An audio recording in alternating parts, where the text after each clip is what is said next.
पगली के कोई से भुलाई हो। तू ही बतावा माई हो पगली के कोई से भुलाई हो।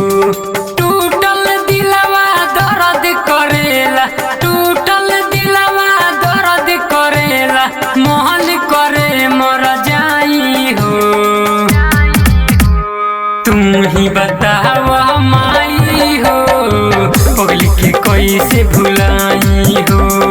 तुम ही बतावा माई हो पगली के कोई से भुलाई हो।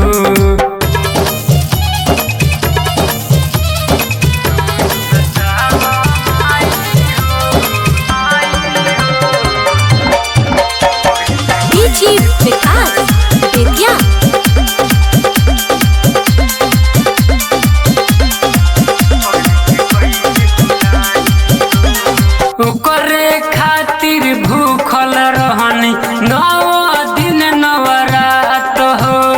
पके बेवफाई सनम हर जाई छोड़ल दिया साथ हो।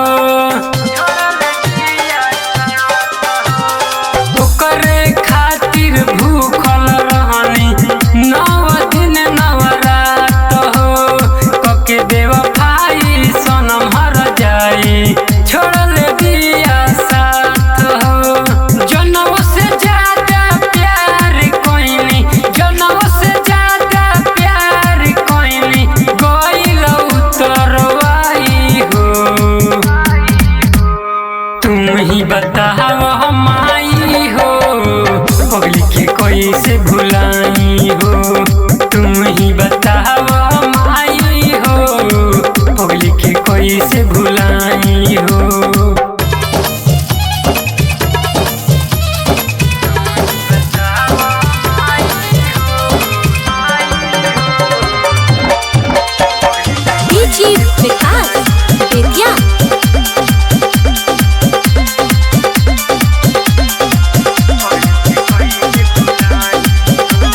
लेके लाल चुनरिया माई ओइनी रौरा दुआरी जी।